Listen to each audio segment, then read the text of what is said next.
kuna nyoka ya this color both side inaingia kwa room. Unaona venye ukiona nyoka unashtuka, wanakuuliza unashtuliwa na nini? They are okay. Imeingia kwa room na normally hiyo room ilikuwa ya kupiga pasi. Umeambiwa uingie. Hapo ndio sasa nilisema whatever will happen, let it happen, but hapo tu niliambia Mungu now I'm done. Like ni ile tu najuanga hii ni kifo. Cause hadi walinionyesha pali wamezika Kenyans wengine au mnasemanga wakurudi. Anachimba ni kama dogi menini. Then wanarusha passport hapo. Like hata huwezi heshimu mtu amekufa. So they were telling me hautakuwa lonely. So me I was like, I know there is no way God unaweza fungua juu ni save. So there is no one. Na mwenye anaweza ni save alienda Dubai. So they told me ati I say my last prayers. It's like ni poison na you had some few minutes because ilikuwa ina head to your heart na ingefika ni hivyo. So if I didn't come here on time, they came and injected me with a certain medication. Then I could feel my baby taking her last breath and there's nothing I could do. Alistrain kwa tumbo. As in, there is no way ndarepiwa kwetu na mkuze mnirepu. Mimi nikapanga venye, nitahepa. Sikuli, wakikunyima food, what I used to do, wanakuja kitchen, they try to abuse you, na even if you say, wanakwambia acha kujifanya, tunajua Kenyans, unataka. Because the worst thing that happened to me is to think that. Hi, what's up, good people of Fedi Media, wherever you're watching us from, karibu sana. Today we have an amazing guest. She goes by the name Kimberly. Kimberly has an amazing story. I don't know it's amazing or ndaiweka aje. She has been raped so many times. She has done so many operations. She has been in Saudi Arabia and the worst happened. Guys, tutakuwa tukipiga story na leo ndo tujue what really happened pale Saudi Arabia. Without further ado, guys, allow me to let the guest introduce herself. Kimberly, how are you? I'm good. Okay, my name is Beatrice Kimberly Wangeshi. Okay, I'm a mother of 3 and a single mom for that matter. Yeah. Okay, I come from Kirinyaga, Nyeri, because we are from Nyeri, but my grandmother bought Kashamba, Kirinyaga. So technically mi ni Kirinyaga, Nyeri, but mi nimezaliwa Donholm, and here I am, being a mother of 3. Yeah. Pengine briefly ulienda shule wapi and how was life growing up? Okay, I went to a school called Kiaga and Kirimunge, and then after that nikaenda St. Mary's. After that I went to Kemu, and I went through even, I've done some few here and there about media part of it. So it's been a journey, but it was not all that smooth because there are so many things I went through when I was still in school. But I thank God that I'm here to tell the story myself. Yeah. What really happened?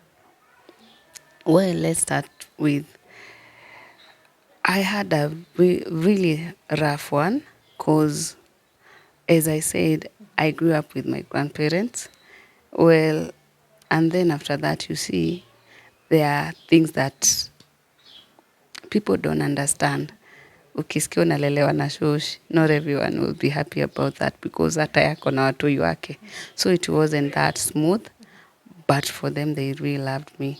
So the things I went through made me at most fall sick because I realized from kitambo, mi ni wale watu wa kubeba vitu. You don't speak out, but unabeba. So ikifika mahali, unapata like inakuwa overwhelmed. So mi nilipata ulcers nikiwa class 6. And then after that, I was asthmatic few years after birth. So now ilikuwa inanisumbua most of the time. Actually, I normally say I'm alive because of God's grace, because nilikuwa napata attack so many times. So after that, there's this day I used to love art since kitambo. Nilikuwa naandika wimbo. So there's this day I was coming from studio. I was recording a song. Well, I met 3 guys after the studio. Actually ilikuwa saa 10, kulikuwa kunanyesha kidogo jioni, so it wasn't late. And I was well dressed. You can't say that ni dressing yangu. Then those guys, they hijacked me, wakanichukua, walikuwa they had a grey personal car. Then the next thing, wenye waliniingiza kwa gari, I tried to fight off. Moja akanigonga na gun hapa and then I was unconscious. The next thing nilijipata Nairobi Women's. My neighbor told me aliniokota, akanipeleka huko. Then after that, the most painful thing I normally tell myself, I used to tell God, I want to be holy. Unajua ile unaringia madem, like unasema, like hata wewe, you know how it feels. So the painful part is God knew what I wanted, and then here it's me, I'm raped. This is the first time, because I was really a virgin. I knew nothing. I was those girls when you just preserved. So after that, I become so, like, I was so heartbroken, and I used to blame God for that, because I used to ask myself, there are so many people who will give in gladly, but for me, he knew what I wanted for my life.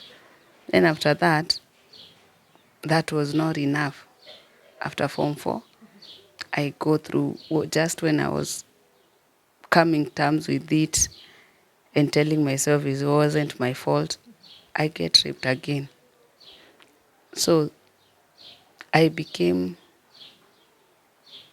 so vengeful in a way that I was telling myself, every man who comes my way, I'll revenge with you. But I reached a point, I told myself, the first person, like, for me, it wasn't sleeping with you, but I'll make you fall in love with me and then I'll disappear. That was my revenge. But you'll never be close to me, like, nah. So it reached a point, nikaona, nimehurt wanaume wawili, and those are not the men who raped me. I told myself, I don't want to change who I am because of someone else. Nikatulia. So nikakaa, nikasema, in this life, no one cares for me and no one loves me truly. So what I'll do, I want a baby, because a baby is the only person who will die with you. So my mission was, unajua ile unasemanga ati mtu anakuweka bola nadhani ni mzigo. So for me, ilikuwa ile unaambia God, this is what I want, and I don't want anyone to be part of it. So there are so many people walikuwa nisumbua, but hati yangu after rape issue sasa ilitoka kwa wanaume, like I used to despise them. So even the person I said yes to, it was because I had another motive. But me, I'm normally cool and calm. Mi si wale wa kusumbua mtu. So sikujisifu. So in the process,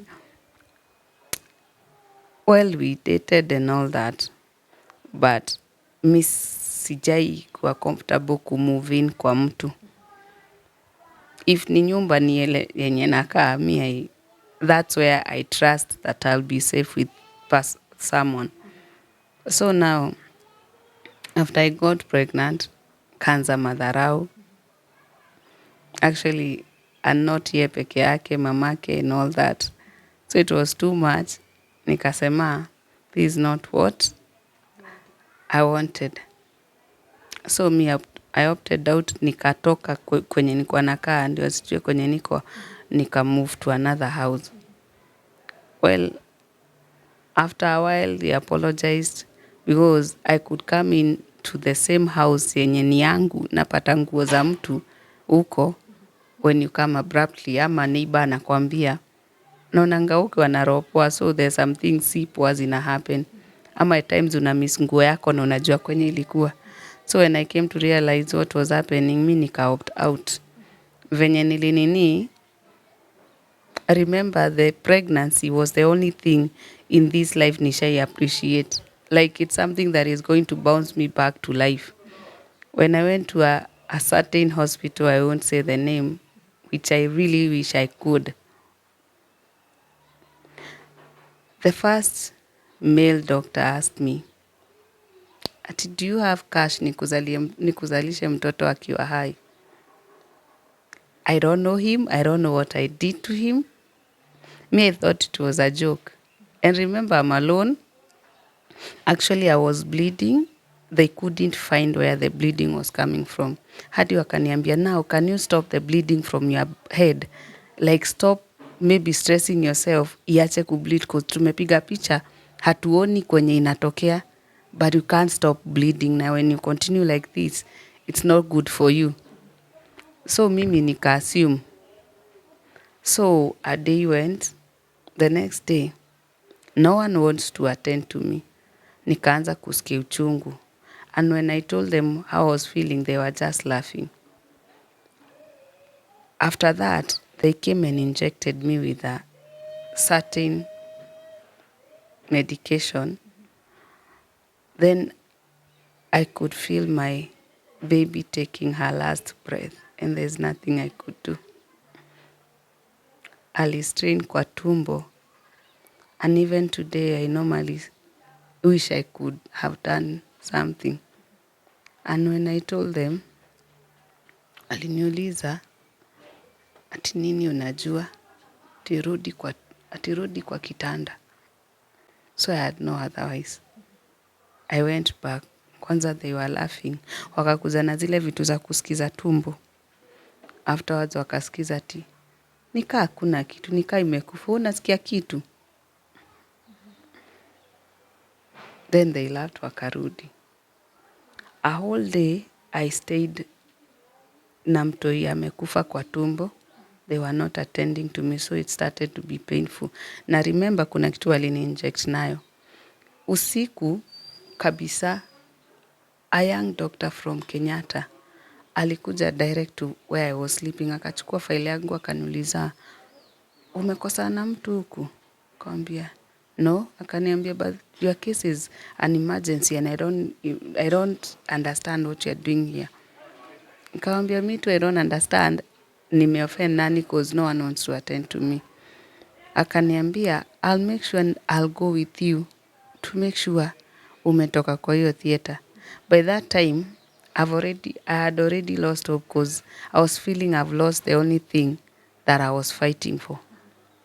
Venye tuliingia theater, tumbo ikakatwa, the whole theater ilinuka. Like I was green in color. Mtoto si kuonyeshwa, nilionyeshewa kwa mlango kwa wamemuinua. Alikuwa anakaa green, baka alikuwa na nywele kubwa na kalikuwa ka light. So tumbo, daktari akaniambia, did you offend anyone cause it seems like ni poison na you had some few minutes because ilikuwa ina head to your heart na ingefika ni hivyo. So if I didn't come here on time, yeah, that time hata ilikuwa good news to me because I was so tired. Nikatoanisha machine kila kitu. Nikaenda off. For about 10 minutes, I don't know, even today, sijaijua kwenye nilienda cause I was completely off and they were sure I'm dead. Na wakanifunikia vile mtu hufunikiwa. Na wakanishona. So from nowhere, I was back to life. Kuamka, nikashindwa what was happening. Kukuja, wakaanza kunieka, wakaniambia, daktari akaniambia, you see, until God is done with you, you're not going anywhere. So just chill out and relax. Kwenda kuangalia, venye walikuwa wamenikata tumbo, and actually nilikuwa nimeambiwa maternal heartbeat yangu was the best kwa room. Nilikuwa nimekatwa even sahi, trust you me nikikuonyesha hata gunia ni afadhali. Then wamekuweka zile uzi zile za kutoa. Zimesimama hivi, zinakaa green, red, sijui na blue. Huwezi vaa nguo, ukikuza, imesimama hivi. Then unapewa 8 days uende utolewe. Zilikataanga kunini, like I was in pain. Then nikienda kuuliza after some days na wauliza mbona yangu bado iko na uchungu na wengine wako sawa. Maybe kuna kitu ilisaulika ndani, na ikisaulika unanuka tu, unaoza unakufa. So I could smell it. Even ule daktari alikuwa ananitoa, cause unaambiwa nguo unaweza tolewa anywhere. Kwenye nilienda, nurse alikuwa anamwaga machozi. Juu umeambiwa hufai kupitisha 8 days, cause sasa itaanza kukula nyama ishikane kabisa. Na yangu haijapona. So I didn't know what was happening. Kutolewa, nusu ikafunguka. Nikaambiwa sasa lazima ati nirudi theater. Nikaambia sirudi. Kwanza mi nikarudi. Nikawaambia we ni dress niende home. Kwenda na naenda na gari inamwaga maji na damu. Kwenda nilienda nikalala. Alafu usisahau I'm asthmatic. So kuna venye baridi ikiingia unakohoa, na the more unakohoa the more inafunguka na inakuwa uchungu. After that ilifika mahali na kunywa painkiller. Painkiller ikakuwa my body ikakuwa immune to pain in a way that even the best painkiller haiwezi nifanyia anything. So there's a time uchungu ilikuja, nikasikia uchungu imefika kichwa, nika collapse. Luckily nilirudi. Daktari akaniambia hiyo ugonjwa, hiyo uchungu inaweza kuwa too much, na ikifika either inaweza mess brain yako ama hata unaweza nini na ukose kuamka. So me I told God, so hizi dawa nimekunywa sana, hakuna kitu zinanifanya. So that's when I started knowing prayers can. Hapo ndio tulianza kurudiana na God. Nikaanza sasa kumwambia, hapo me I had another weird way of praying. Tiju kunisikia last time. Yeah, at least nikusamehe. It's like unabagina. And you see, it really worked because I normally say that's the only thing that helped me to recover. Cause ile siku, hadi marafiki zangu walikuwa wamegive up. Wanasikia vibaya, wako zile za ya hizi. Cause every day wakikuja, daktari naye anaanza kusema itaanza kutoa dudu. Cause hata wakiosha na wafunge, unapata bado inatoa maji, imefunguka. Me I don't know how me hata I didn't care. Nakohoa, naambia Mungu it's okay, if it's my time, it's my time. One day tu niliamka, trust you me, nilipata imejifunga yenyewe. Ikaisha. Then after that, na saa hiyo uko peke yako. Afterwards, remember, I really wanted a child. So, we reconciled and I got pregnant. Before then, to disappear from all the pain na everyone, I went to Saudi. Well, my aim was, niliona story yenye watu wanateseka, and with the pain yenye yani life yangu pass through, I was like, maybe I can do something. Because I was in media, I was a scriptwriter and all that kwa hizo media. So I was telling myself, Nikki, if I go there, I can be doing stories and maybe the government inaweza wasaidia. And I went to a certain agency, nika apply as an English teacher. Hey, those people are scam. The same thing I signed nikiwa hapa.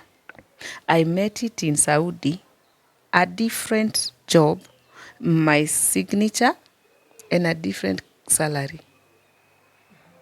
So, walikuwa wananiuliza, see this is your signature? Yes, but this is not what I signed for. So, in most cases... So, wana forge signature? Yeah. Because kufika huko, I was to be an English teacher. Unaenda huko we ni nani? Yeah. And remember niko na kidonda hata ijapona. Like, unajua me, I was telling myself an English teacher ni rahisi, so I can manage. When I went there, afadhali shida za Kenya. Trust you me, I went through hell. Then, unaamshwa saa, unaona 5:30 you're up to prepare because wewe kula vitu mingi sana. So you have to wake up early, you prepare. Cause mchana yote wanakuanga wamelala. Anaweza amka jioni, aanze kukwambia saa 9, sijui umpeleke kwa neighbor wakakunywe chai. Alafu mama alikuwa kwa wheelchair and she was a very huge woman. Na kuna pali utasukuma wheelchair, kuna pali kuna mlima. So kidonda ikaanza sasa shida. Ikaanza kubleed na ndani. Sasa huwezi ambia mtu cause they don't care. Hata ukikufa the better. So now you could find that hata ukienda kupika hiyo usiku utapata they are trying to rape you na wanakuambianga kitu moja, acha kujifanya utaki. Okay. Who is trying to rape you? Kuna tutoto hadi wa nyumba na pia kuna yao wanatumango. Unaona huko kuna wenye wanauzanga vitu na scooters o hizi za kudeliver. Those people hata marafiki zao wenye wanakuja huko. To them they regard Kenyans as sijui. Yeah, like you can never say no. You're not worth anything. So now, hapo ndio tulianzanga. By the way mi ilifika saa kidonda venye ilileta shida and nikaona they don't care. Kupelekwa hosi kila time unapelekwa. The first thing wanaangalianga ni pregnancy. Cause they don't know whether they raped you ukapata ball cause ukitoka huko si hauna. So the problem is when they get you pregnant, mtoto wanakuwekanga ndani upate mtoto, then ukipata mtoto wewe utauliwa kama mtoto ni wao wataweka, ndio wao wanauzanga vitu huko. Yeah, so ni more of slaves hata kama damu ni yao. So sasa when I heard that ikanishtua. So mimi I was okay cause nilikuwa najua ni shida ya tumbo but I'm not pregnant. But you see the problem is hii nini kibleed ya ndani hujui kwenye inaenda. Ukienda wanakupeleka hosi cause hizo hosi ukienda na passport, wakikupeleka na passport unatritiwa bure. But wameficha passport yako, wanachukuliwanga kwa airport. So sasa nilikuwa napelekwa, naambiwa wamesema hakuna kitu mbaya, so unaweza fanya kazi. Like umetoka hosi huwezi hata inuka, but unaambiwa ufanye kazi. So it was too much. Then akaanza kunimistreat apart from attempting to rape me so many times. So this one time kuna nyoka ya this color both side inaingia kwa room. Unaona venye ukiona nyoka unashtuka, wanakuuliza unashtuliwa na nini? They are okay. Imeingia kwa room na normally hiyo room ilikuwa ya kupiga pasi. Umeambiwa uingie. Hapo ndio sasa nilisema whatever will happen, let it happen, but niliwaambia kitu moja, in my life what I fear and hate is snake. So walikuwa wananiambia, where is snake? Nikawaambia everyone saw it. But funny enough utawaiona ikitoka. Sijui kama ni mtu alikuwa anaenda kuota jua narudi I didn't understand that part. Cause me I never saw the snake coming out, but you could see it. Yeah, couple of times. So now, after that, mimi nikapanga venye nitahepa. Cause sikuli, wakikunyima food, what I used to do, wanafanyanga hivi. Easy food zao, una nini deep fry kuku. Wanakata mara 4. Sasa cause wanakunyima, watakulia pamoja, warudishe chakula, then wanakupatia. So what I used to do, saa yenye nikipika hakuna mtu wako kitchen, unakata kakitu kadogo kwa hizo nyama zote. So mimi by the time nipike, nimekula kitu, so hata wakininyima, I'm okay.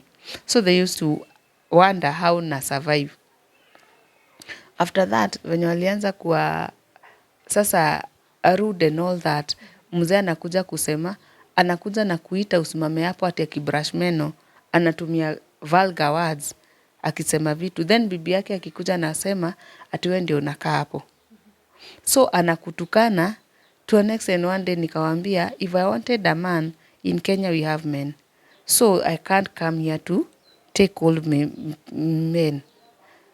Wakasema ati I'm rude, but one thing I realized with Arabs, wakiona we ni muoga watakuua haraka na watakutumia haraka, but wakikuogopa, kuna hiyo part yao inakuogopanga, wanashindangwa what you're capable of.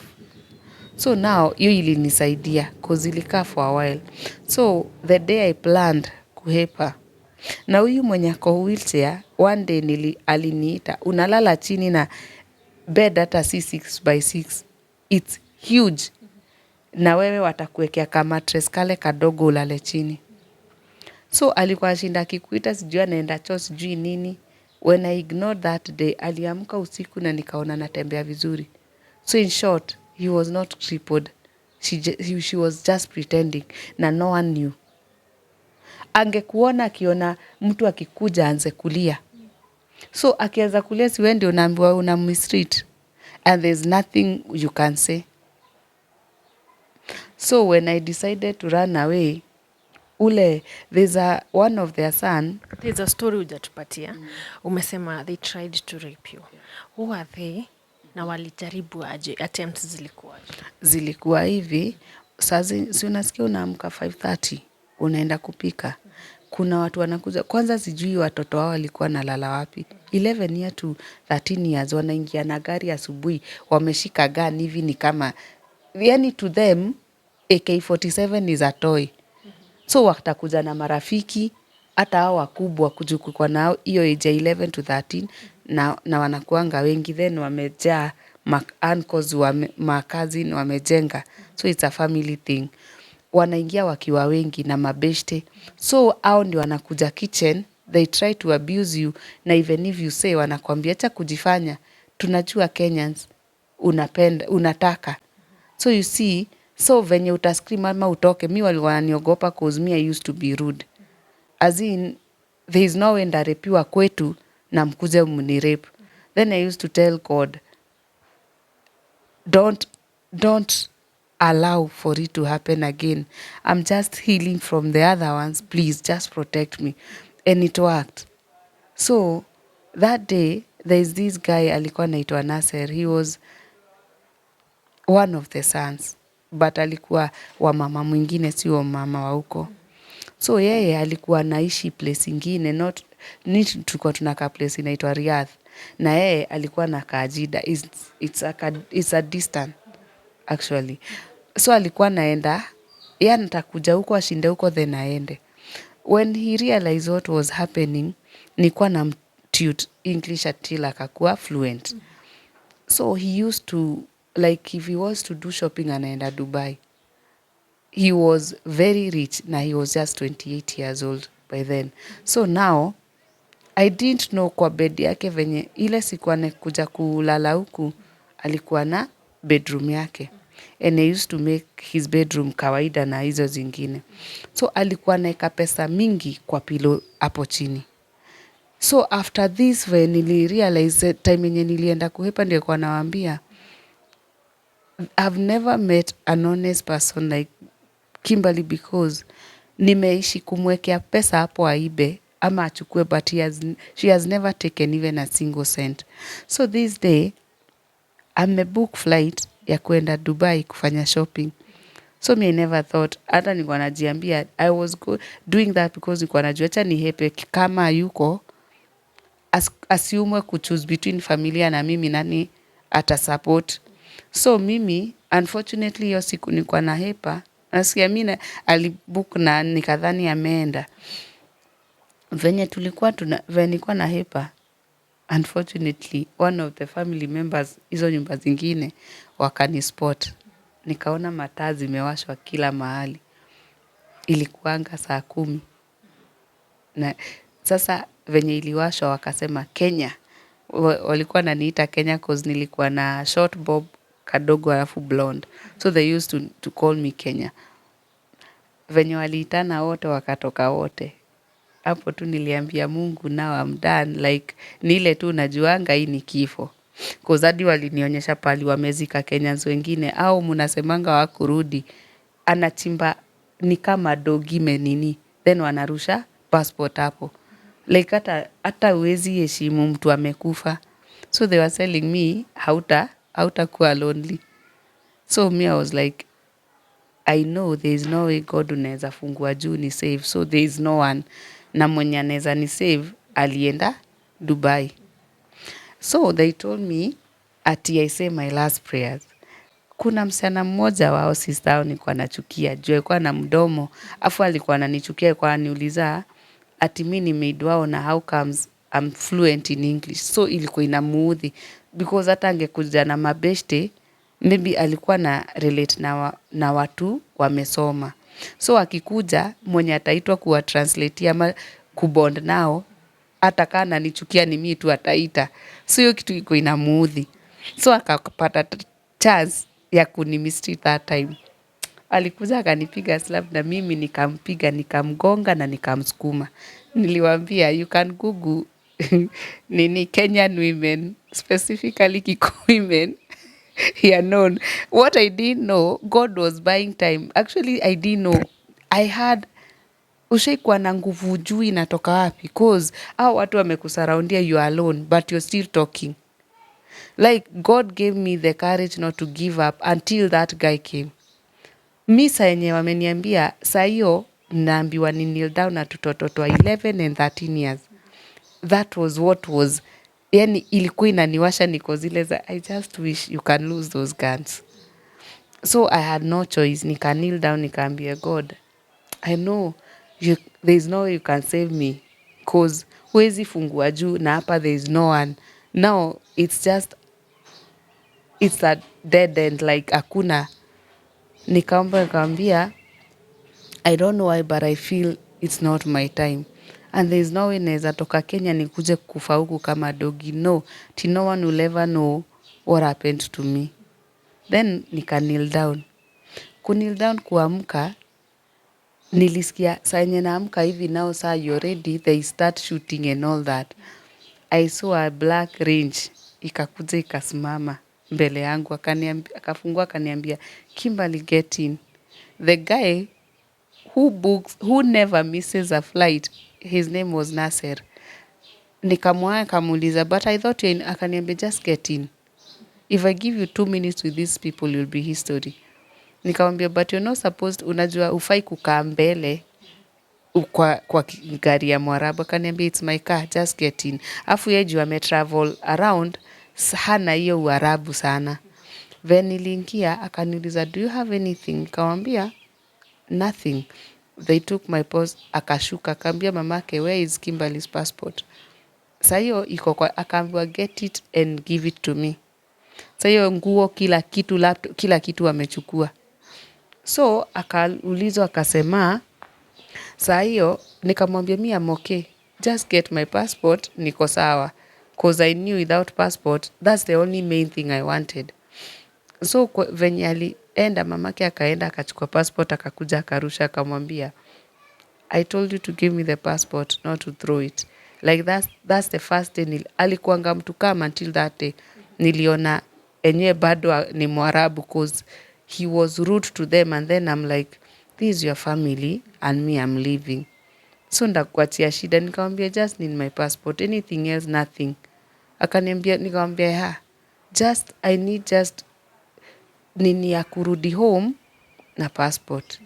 So tukaenda, waka make sure atanipe do. Yeye ndiye alinizindikisha hadi airport. Hufai kuhug Mwarabu, alinihug akalia akaniambia, I've never seen anyone like you.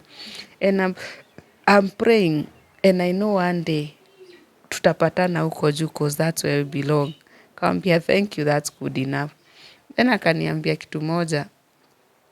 Aliniambia ati amelipa first class, at least hiyo naweza enjoy flight. Then do yenye alinipe flight yangu alikuwa amenini akalipa hadi Dubai, niende nikai Dubai for 2 days. So when I went there, when I left there aliniambia thanks for everything that happened and all that. Nikaenda Dubai, nikakaka, then I came. Kurudi, Ile unarudingi mentally, umeabusiwa hadi mentally cause sasa umerudi ukiwa worse than yeah. So nilikuja huku ile kitu sijui nirudi na nini. When I was living from Dubai, ndio nilipata simu ya kucommunicate like siku hadi walichukua everything. Nikabai huko, then after that kurudi Kenya, kupika nakumbukanga kushuka kwa airport napata dem hapo ananiambia ati excuse madam, jina yangu ni Mary, nimeteswa Saudi, unakaa reporter unisaidie. Hapo ndio naambia Mungu hata kunimo cause huyu hata najua hajapitia kitu cause mimi nikamwambia it's okay, just give me your number, I'll see what to do. Na sasa hiyo wewe ndio was unajua ile God anakupe bedhi, kuna ile grace God anakupeanga na saa zingine si mzuri cause even through hata senye cause ilifika mahali I was so badly off, but ningeenda mahali hakuna mtu angebelieve hauna kitu. So when I came back, we meet again and someone apologizes. And remember now I'm tormented. Sasa ndio sasa nataka mtoto times 2. I don't want, because I know no one appreciates me. No one cares. When I got pregnant for the second time, hiyo nilikuwa hadi naumwa, hadi nikikohoa naenda OC. Nikafika 8 months, nikawadanganya ni 9 months. Na nikakatalia OC. Like, I was fearing this another episode. Aende. Yani ilikuwa hata phobia. So, kuenda, wakasema, mtoto, sijui what happened, ati mtoto achezi. Hey, nikaambiwa utakimbizwa theater. Mi kwanza hata nafurahi cause hata mkinikata bora nione mtoto. When I saw my baby, that was the first day I felt, yani hati yangu ilikuwa at peace. That's my firstborn. So after that, tukakaa na yeye. Saa hiyo umeliwa off job cause mi ball zangu zinakuanga. Ball yangu lazima ni sote na I make sure, yeah, from 2 months utableed. Yeah. So huwezi, unapeangwa tu bed rest na usote. I don't know wananifanyanga. So you can imagine uko na mtoi, you alone na uko job. So what I did, mimi, I have a gift of writing in a way that mi hata ukiniambia nikuandikie kitu na uko hapa, I'll do that.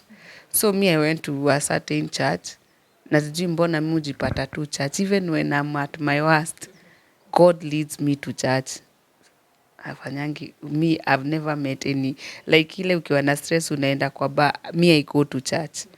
So nikaenda tukaongea, nikaambia father mwenye alikuwa huko, nikamwambia kitu moja, me am a writer. I do anything in art, team building, all that. And I have to just give me a chance to change this place. Akaniambia kitu moja, right now, uko na mtoto, utafanya? Nikamwambia hata as we speak, that's the only thing I have. So, mi sipendi kuomba, so I need something. Aliniambia come next week. Kwenda nikapata ameorganize watoto juu kulikuwa na church na shule. Akaniambia you'll be giving them motivational talks and anything else you can. From there, alikuwa nakaa hivi kwa nyumba. After kwanza ni hao alinihamisha, akaniambia go look for a house yenye iko suitable na mtoto wako. Then you call me. Venye nilimwambia akaniambia give the mwenye nyumba simu. Akamuuliza ni how much, wakalipa. So I didn't know. Mi hata nikiambiwa nitafuta, I didn't know what they were planning. After that, akauliza the same caretaker ni nini hakuna. So mimi nilikuwa naambiwa ebu ngoja. They came, alafu they were making sure food, kuna food. So I found myself back. Like, nikarudi back to me now. Tukaanza kukaa na my boy. Then after that, venye nirudi job, mambo na movies and all that, my life ikatake a direction. I used to love my grandparents so much. ndio wamenilea, and they were just amazing. Sa it comes a point I lose my grandfather. Actually, I used to call him dad. Me, I've never known how to live without him. Like, he's the only family nilikuwa naona he's my ride or die na shosh. They were young actually, so ni ile tu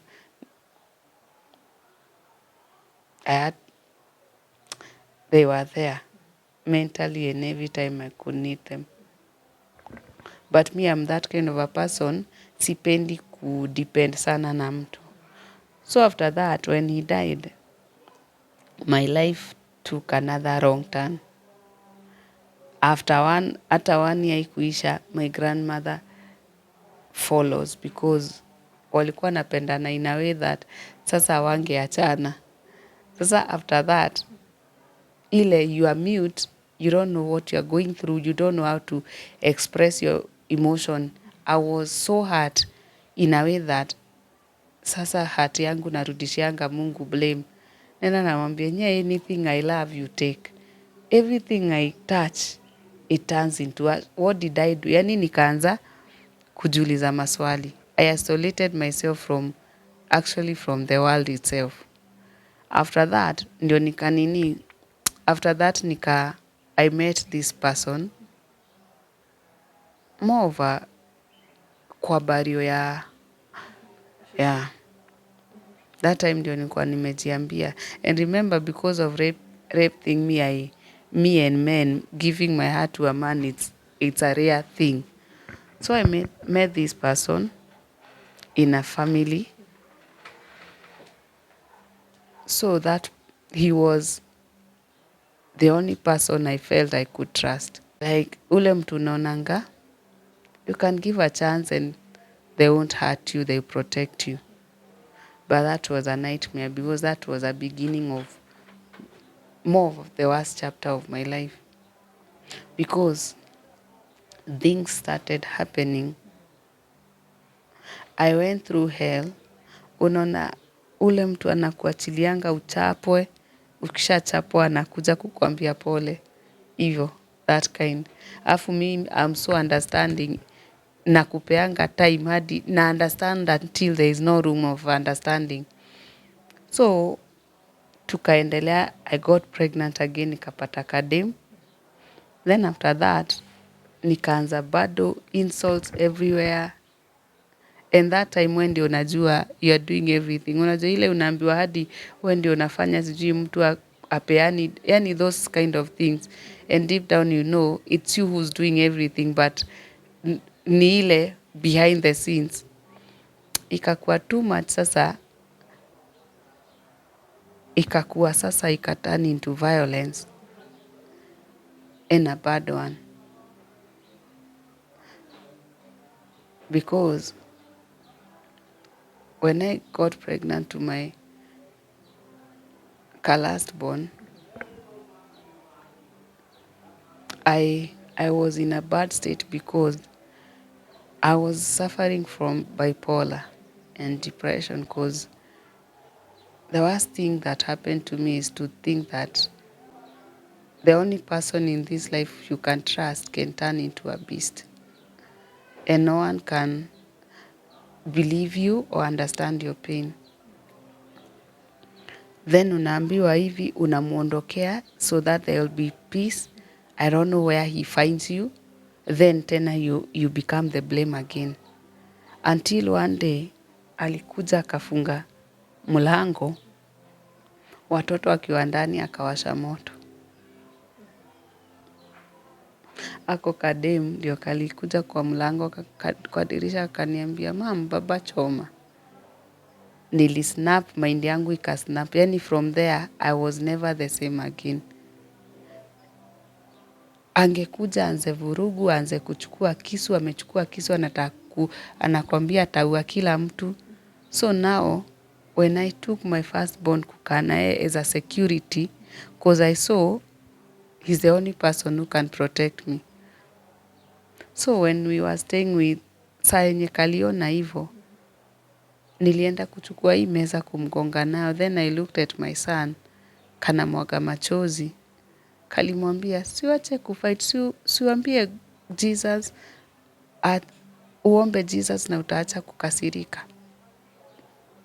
I cried and told God, even if I won't move away from him for myself, for my kids I will. And this time, I won't go somewhere that he'll locate me. I'll make sure I go far just for me and my kids. Cause hawakuwa nalala. Watangoja akiingia wanajua ni vurugu, so they were sitting down. My firstborn ananiambia, "Mom, sitalala." Ati na akijaribu kitu ndamdunga na kisu. Nikaona now it's too much. Venye nilihepa nao wakakuja huku tukakaa. This is the first place washaikuwa na peace. Now my son, my firstborn, he's just 8 years old. Na kana go through treatment ya pressure na depression. My son, ukimkasirisha hadi saa hii, anashikanga kichwa, anaanza nose bleeding, haiachi. Until umuongelesha calm down, then anasema kichwa inamuuma, ana collapse. Na anaweza lala for hours hamki. The doctor told me that he couldn't, like he has taken a lot more than he can take, like brain yake cannot stomach anything else. So kenye walifanya aliniambia anampe dawa za depression ndio alale more, brain yake iachishwe kwanza kufanya kazi irudi kuwa ya mtoto. So dawa yenye alimpe, wakimpe dawa venye alikunywa wiki moja akaniambia, "Mom, kwani mimi ni mgonjwa unanipeanga dawa kila saa?" Kama JJ ni brother yake, ako nao kalizaliwa akiwa kagonjwa. So yeye nikaambiwa na daktari kuavoid hiyo muwekeange kwa food ama chai ama uji. So venye unampe food, hanotice unampe dawa. So hiyo dawa ukimpe, what happens, unampeanga dawa, analala. Anaweza lala even a whole day. So alisema the time amelala brain yake haifanyi kazi. Na inamsaidia saa hii, so he's supposed to be under medication hadi i-reduce hiyo stress ako nayo na ni avoid ye kuwa part of vitu mbaya, like ku experience vitu mbaya. Like there's a time he has committed suicide 3 times. Hiyo siku tulifungiwa nyumba, alikuja akaniuliza, "Mom, uko poa?" Nikamwambia niko poa, but the landlord was rude. Nikamwambia, "You don't get to be rude around him." Kaniambia, "That's not my problem." Alianza kunosebleed, akashikilia nini, akataka kuruka kwa nini, akashikwa, tukampata amejieka pamba kwa mdomo na mapua, tukamrush kwa usi. Like it was really a bad experience. So now for him he's under medication. Hata leo he has a nini with a therapist. Lazima aone mtu, kuuzia ya anaulizanga mtu. Ukikuja kumwongelesha na kuulizanga, utasaidia ama mtamrudishia pesa yake? That's the first question anakuulizanga. Shule niliambiwa he's not supposed to go to a common school kuza hawamuelewi. Amekuwa home for long cause sina pesa ya kumpeleka. Like akienda shule hii nini anaona nikawa wanamuenjoy hawamuelewi anawago. Na he's very bright. And apart from depression na kutaka kujiisolate, he doesn't have any other challenge. So wanasemanga hayuko normal cause haongei sana. Ile shule last alienda alisikia teacher akiniuliza ati, "Kwani mtoto wako ni abnormal na venye ni smart na healthy?" Hiyo kitu ikamput off. The next day alikataa kwenda shule. So now he has another thing because he hupenda kuchukua issue zangu. Brother yake mwenye nimekwambia kalaspon kalizaliwa na challenge ya skin, anatoanga damu na maji na mahira na zina affect hata his internal organs. Like every time lazima atumie dawa, natumia dawa ya almost 7,000 after every week. Asipo anajikunanga kila mahali, mwili yote inatoa damu. Atalala kwa fan cause anataka hiyo baridi ama alale kwa tiles. Then sasa shida ni kifua ina blockingi. Lazima umpeleke unblockiwe. Wamesema ako asthmatic, ameambiwa ati he's supposed to be on inhaler. Cause mi try kumfungua na yangu, haiwakingi sana. Kuna dawa amepewa, apart from hizi sasa zake. Like saa hii nimeambiwa aende apigwe x-ray ya kifua, waone how far it has gone. Kidney walisema ati internal organs zake zinafaa ziangaliwe.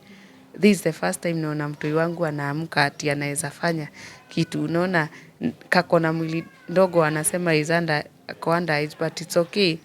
I just need to see him okay. Cause naambiwa the more anajikuna, the more zinaingia, zinamuaffect hadi ndani. Na the more skin ina layout, itakuwa, sasa anakuwa sensitive. So now unapata pia hiyo condition ina stress Liam ako ka firstborn.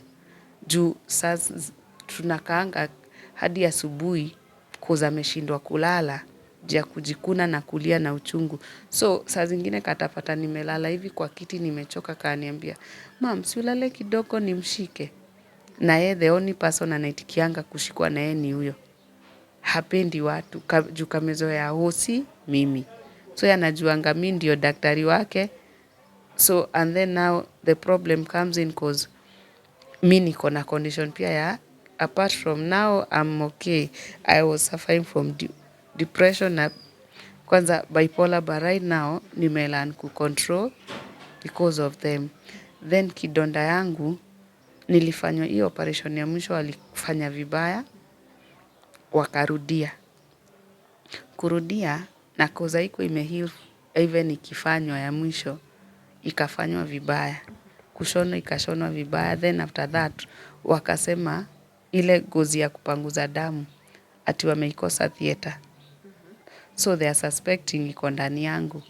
So they had to redo another operation. So practically right now nimefanya operation 5.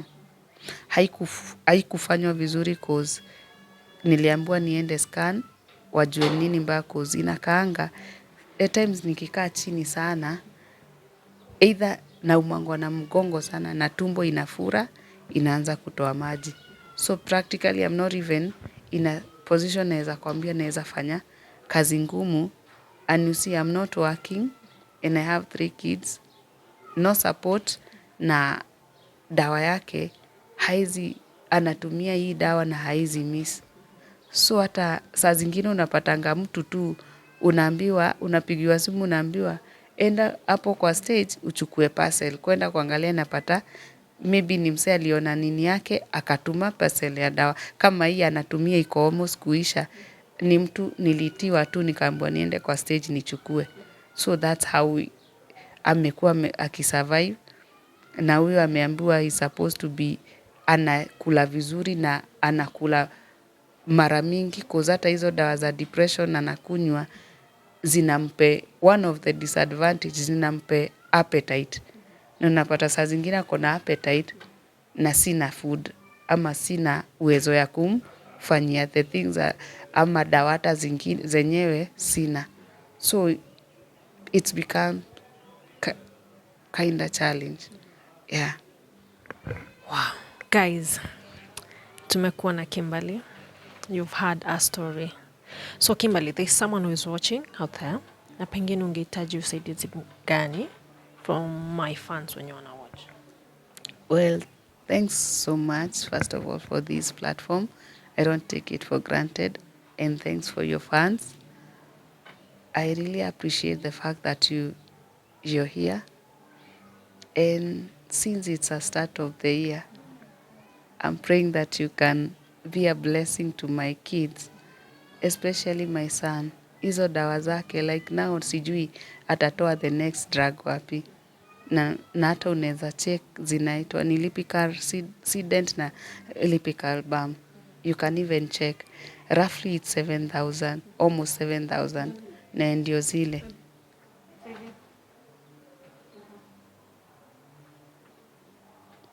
Ndio hiyo. Hii ni ya kumuosha na hii ndio ya kumuosha na hii ndio ya kumpaka. This is the lipical balm and lipical sedent. This is the cheapest cause kunayo ya nini kama hii but it's expensive. So this one akienda sana ile hadi unajaribu labda 6 days hapo. So na hii nayo namuosha. Saa zingine simuoshangi nayo everyday cause nikimuosha nayo everyday haitatosha. So unapata every week anahitaji itu 7K. Na saya ame outgrow nguo zake anafaa kuvaa only organic cotton. Anything. Yeye hata akalala pali kuna vumbi ama pali kama hapa alale chini anaanzanga tena kujikuna. Kuna vitu hafai kukula.